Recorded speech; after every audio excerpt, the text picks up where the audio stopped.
don't know if we have all right, just a second. But cross-cultural kids are that broader category that involves anyone that has lived or is living in multiple cultural environments during their developmental years. So let me give an example. So kids of parents living here, who are born and raised here, they are third culture kids. Kids of mixed parents, born here, Filipino and Austrian, Filipino, Hungarian, and being raised elsewhere, that's a third culture kid.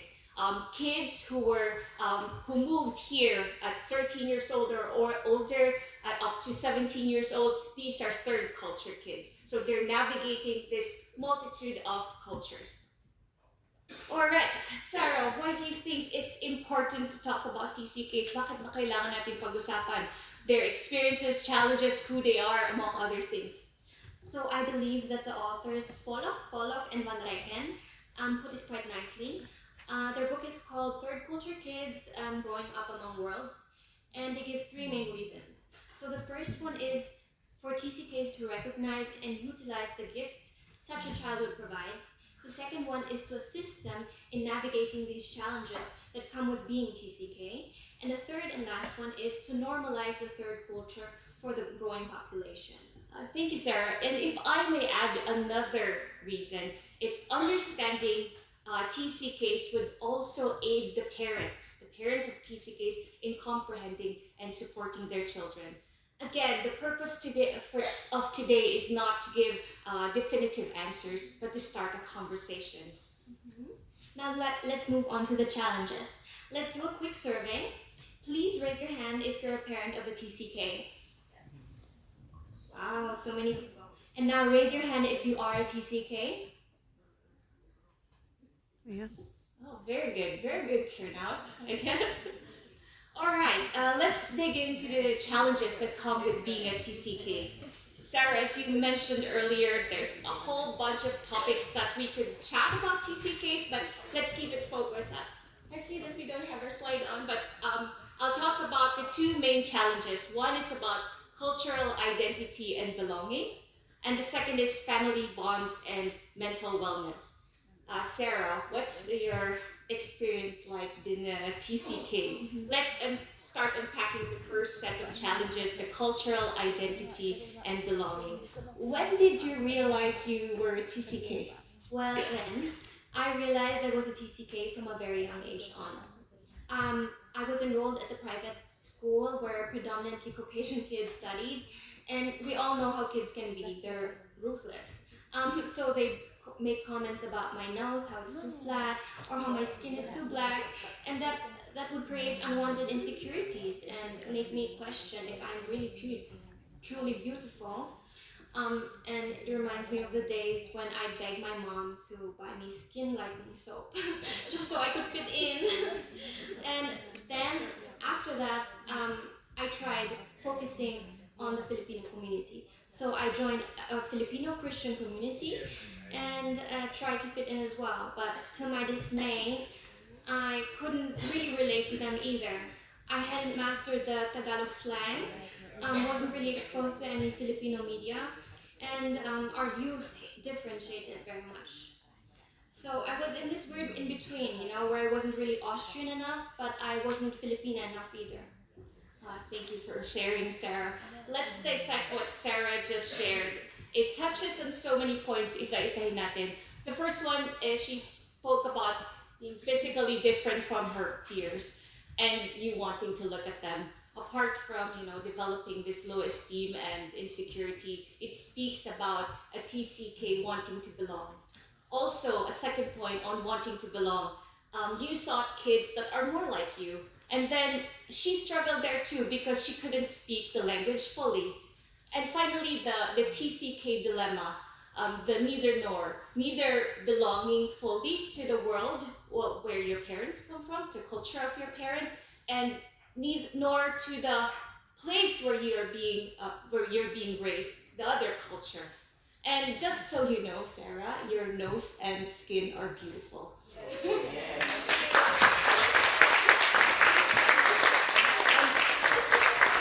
Let's look at the challenge challenges that you face vis-a-vis other kids? As a follow-up question, you said that you you sought the Filipino community.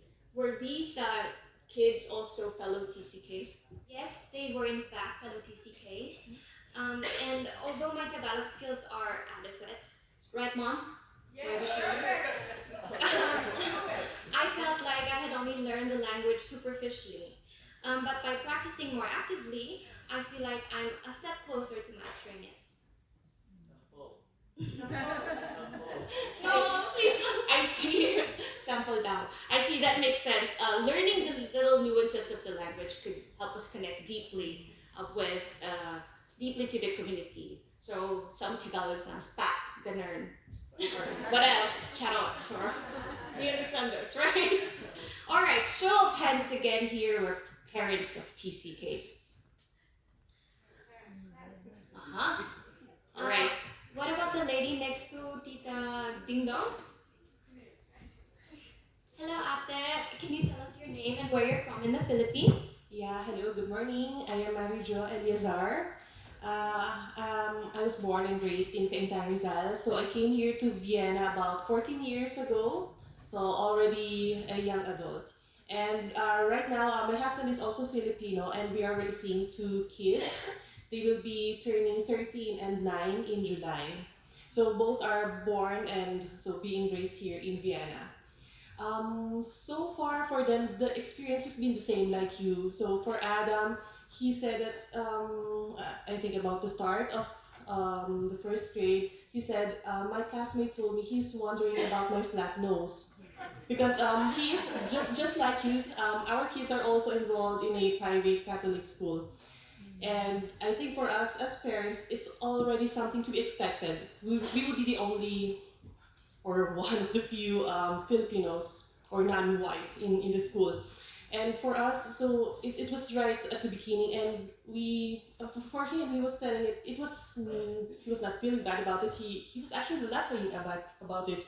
And because we saw that that was his reaction, we laughed with him. And we said, yeah, so what's wrong with that? Yeah, it's okay, you look different, we are different from them, that's it. And until now, he's in third grade, and they are still good friends. So I mean, maybe for the kids, it's just we are telling them it's just that it's something new for the others, and we are raised, so our kids are fluent in German, and I think that really helps with the integration. And I would say they are native speakers of German, and we noticed that somehow maybe for the kids, I mean the other kids, it lessens the otherness for them because we also had another experience with our older child, David. There are two Asians in his class, and the other one is Chinese, and he was heavily bullied. Up, yeah, up to the point that he had to leave school in the middle of the school year. And my husband and I were talking about it. So, what could be the difference? Because, of course, we were concerned. We asked our son David, so how was it for you? Are you also experiencing that? And he said, no. And his words were, I am highly respected at school. So we are happy about that. So that means they are happy and thriving. They love going to school. And my husband and I were thinking about it. So maybe the language helps. That somehow, because it's already a given. Like how you look, it's already a given. But if you are blending in, maybe that helps as well for the kids. Thank you for the wonderful answer. Let's give her a big round of applause. Hello. Could I also share my story about the challenge? Sure. Hey. Could you just raise your hand? I can't see. Oh, right in the back. Sure. My name is Joe Jean Blanco. I am from Iloilo. I arrived here at the age of 21, college graduate. And the challenge to me at the time is the language, first of all. And I was so lucky that I was enrolled in the University of Vienna, Department of Language. And that begins all the problem language of mine. But of course, as a new guy in Austria, I have to meet the challenge of meeting a friends and talking to them in German. And that was the time that I become more involved in a group that speaking to one another with their mistakes in German. So because they told us that you learn from your mistakes. So I enrolled until I got work and until I got some group here. Of course, the group here have also the same problem as mine.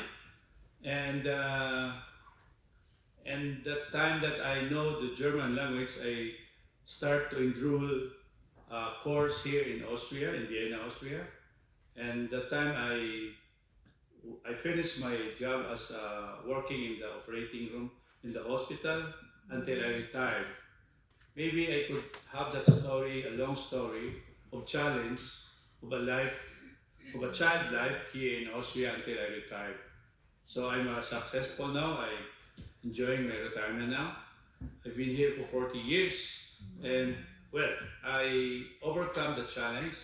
Also, the children of mine have their own problem too, because as Ilonggo, we cannot speak to them in Tagalog, so they have also a problem with their, how do you say this, their friends that are Tagalog speaking.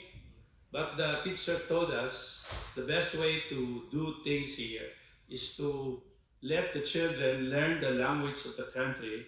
You just continue your dialect or language in your home because it will be also an advantage for us who could speak our secret language, we call it. And now they are all not professional. And yeah, so maybe we overcome that kind of challenge. And yes, and I was involved I was born with the time with the chaos in the Philippines, so my my brought up my bringing is different as children here, born here, and the children that are young coming here.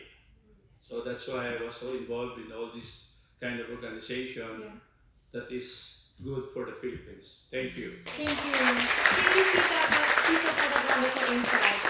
Like you said, you really paved the way for your children and helped them integrate into the society here. And Ate Marijo, thank you for your wonderful little speech as well.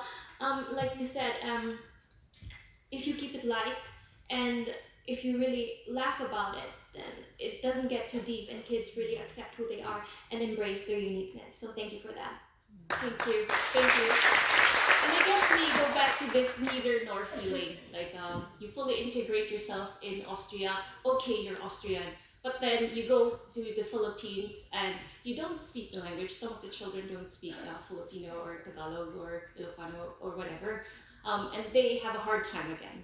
And it's this neither nor feeling once more. Maybe let's hear it from the TCKs themselves. A show of hands of TCKs. All right, I see that Meg is raising her hand right there. Have you felt this neither nor feeling? And as a follow-on question, so I don't interrupt you, maybe have you felt any grief over maybe lost friendships or would-be friendships that you could have had because of this barrier? To answer the question, yes, I grew up in the Philippines up until I was 4 to 5 years old, and my mom made it possible for me that I could at least go in summer for 2 months to the Philippines to not lose my roots. But unfortunately, when you grow older, you're more busier and it won't be possible anymore. And there are friendships which back then I thought I would never see them again because they also have their own lives. They also graduated and left their country. But growing up is realizing that the world, it might be very big, but there are places you can meet again. And I think I have a really close friend I've known since I was a baby because we were neighbors. I haven't seen her for long, but after meeting her last year in Christmas, I can say that we could tell stories. Like I think it's really great to have long friendships, even though we don't see each other. But it's the stories we can tell each other. Yeah, that's great, Meg. And I also think that the technology is making it easier for us to connect. I saw another hand right there, right next to Dani. Bella, same question for you. Sorry, can you repeat the question? So Sarah talked about the neither nor feeling. Yeah. Neither. Okay. So maybe for the benefit of the audience, state your name. You are a TCK. Oh, I'm Belle. My real name is Isabel, but people keep getting it wrong. So call me Belle.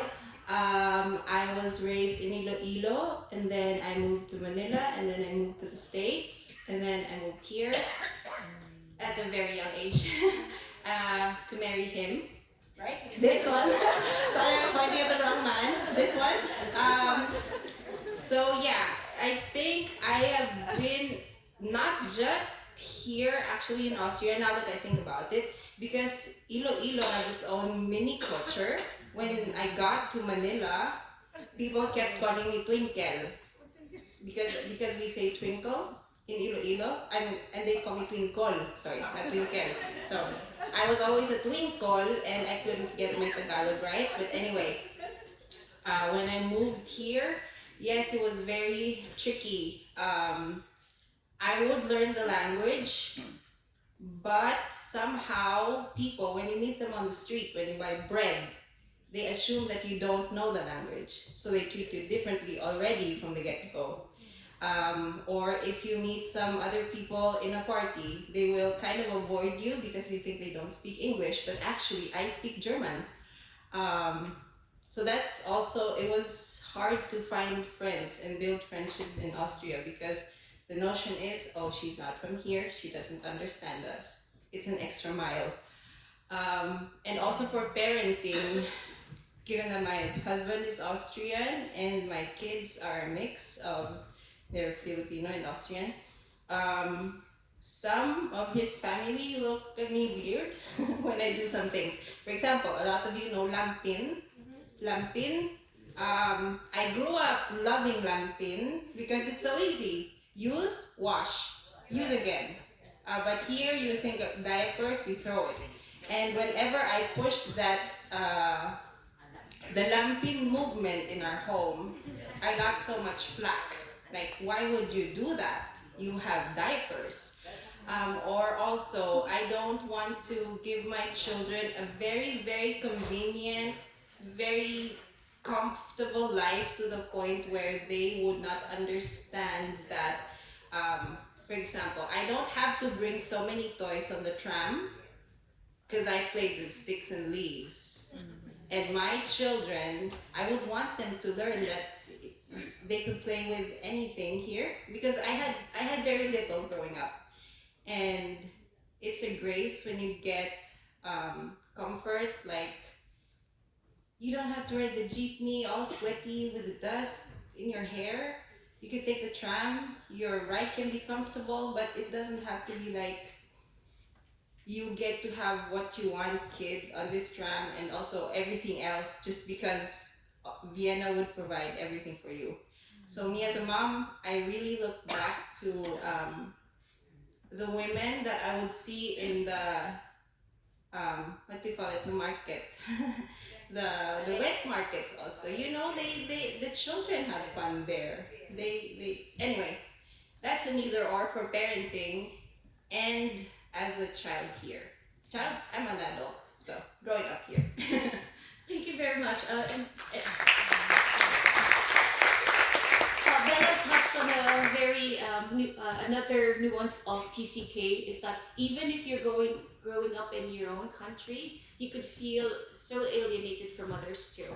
Like the Ilongga coming to Manila and being called Twinkle. Yeah? And let's go to another TCK challenge because I'm mindful of our time. Family bonds and mental wellness. Usapang mental health. Bella touched upon this, of course. I've heard a lot, I've had conversations with parents in Germany and in Hungary even, and in Austria, that sometimes the parents struggle to understand what these mental health issues are. Like, bakit depressed, bakit nalulungkot, bakit merong feelings of grief. Many Filipinos here who migrated initially had a really hard time, had a hard life, like getting these odd jobs, what Tito spoke about, learning the language, and visa issues, you name it. But once they settle down and their kids grow up here and they enjoy the welfare state, they know the language like a native, like what Marijo said. Um, their education is free. They don't have these hardships. So what could possibly be the problem, right? But here's the thing, I think that there are mental health issues that are not visible to the parents, or maybe not immediately obvious, but they are very real to these kids. What's your take on this, Sarah? I know that you spoke about growing up in privilege and this very nice upbringing. What do you think are the hidden mental health issues of TCKs? Well, you're definitely onto something, Ren. Um, Unlike baby boomers and Gen X, we weren't really born into a time where wars prevailed or revolutions prevailed. So why do we as a generation seem so fragile when there aren't any real problems anymore? I can't really speak for everyone, but like Ren mentioned, there are so many different mental health issues that we don't really address. For me personally, I felt that because I hadn't mastered the Filipino language, a part of my Filipino identity was missing. Exactly. And aside from it not being uso, it's one thing to publicly say that, oh yeah, I know that there are mental health issues, but won't transfer it to their own homes, won't transfer this awareness into their own homes. Exactly. I also know a lot of TCKs who do have access, for example, to psychologists, but don't even want to start admitting what they feel to themselves or to their loved ones or families. So there are so many different issues that we still have to talk about. Yeah. And I guess once we start opening the door to for kids to express themselves, if they feel safe in their homes, that they could talk about mental health issues, then maybe it's building this culture of understanding and acceptance around mental health, and it starts in the home. Absolutely. By fostering this kind of environment, we can help TCKs and others navigate the challenges that come with being TCK. Yeah. Go ahead. It starts with awareness and ends with action. All right, we mentioned your upbringing. All right, is your mom here? She's somewhere here. Can you share more about your upbringing and how it shaped your views and your values and about views on respect and authority? Sure. So I know a lot of Filipinos who think that what their parents say is absolute. So if they want to explain themselves, then it equals disrespect. For me, I'm really an abnormality, so to say. I was very privileged to be raised by a progressive and liberal mother. She always lets me reason out and really listens to what I have to say. So I really love that about her. She also never really pushed me into a specific direction, lawyer, nurse, but really lets me pursue my own interests and lets me discover who I am for myself. I want to compliment Tita Marcel, but she's not around. But go, Tita Marcel, that's very good. Alright. And I think that these dynamics, being able to voice your opinion, being able to reason out, it's not sumasagot ng pabalang. But it's not only that, it's giving your child the space to explain himself or herself. And these dynamics aren't only applicable inside the home, and it transfers to workplaces. I know a lot of Filipinos who are so afraid to tell their boss, may dinner ako tonight. I cannot stay until 6 p.m. because they're afraid, because in their own homes, they cannot speak up. So I think that it's very important that we open this.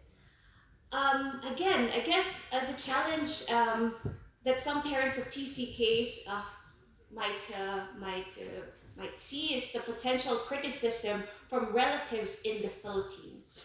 Oh, bakit ganyan yung anak mo? Why is it too westernized? Acting white or not Filipino anymore? being liberal and progressive could be seen negatively. I think it's time to hear from the audience again. Show of hands for a parent of TCKs.